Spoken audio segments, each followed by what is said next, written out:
I want to ask you about your parents, and there's a funny moment involving your dad as well. But what do you think you learned from your folks?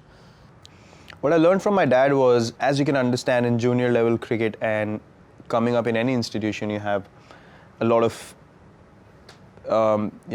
things happening around selection and people being favored and doing the wrong things, and it's a lot of manipulation happens in terms of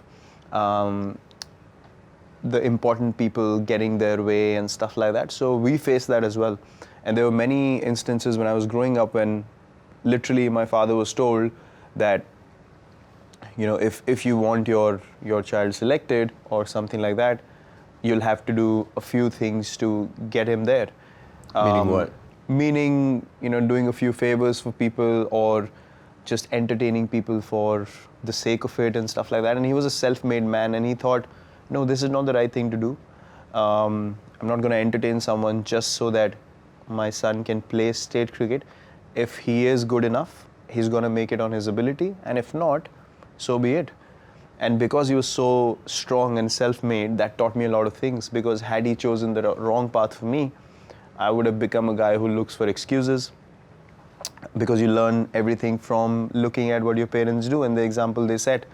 So I would have become a guy who looks for excuses, maybe could never reach the highest level.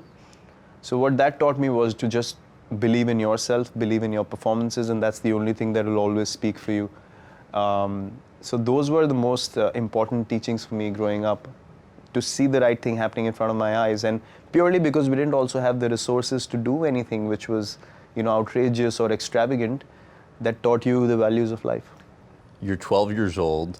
Tell about when your father accidentally abandons you when you're kite shopping on Independence Day. So my father was, as I said, self-made man, and he was very particular about rules and regulations. And for some reason, I forgot to get my the helmet to sit at the back of the scooter that we used to have. So he had his helmet on, and it was a Sunday, and I actually, halfway, he realized that I don't have the helmet on, and I told him it's fine, it's a Sunday, no one's gonna be there on the streets, no one's gonna catch us. And I was just being stupid, I was just being excited to just get out of the house and get those kites, because that's a big festival in North India. The Independence Day is celebrated by flying kites, and that's that sort of thing, so it's huge. And I was so excited to just get my stuff, and he took me there. So on the way back, we saw a shop where people were selling fruits, and I love watermelons. So I told him I want a watermelon, and they were big, like nice green watermelons there, and the guy cut it, we tasted it, everything. Okay, this is the one we're getting.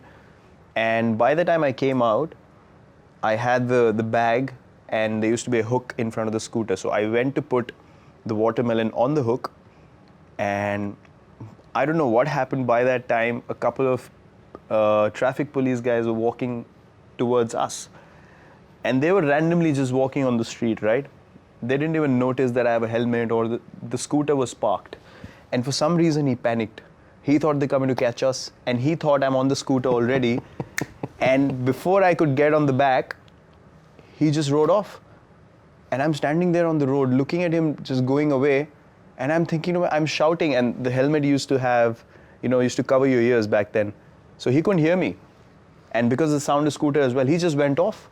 And he didn't come back for 10 minutes, and I'm thinking, what the hell is going on? And then I took another mode of transport to go back home. We call those things rickshaws here, like a cycle kind of a thing. And then I'm sitting on one of those. So apparently he went back home and he asked my mother where I am. And she's like, what do you mean where I am? You took him with you. You should know where he is.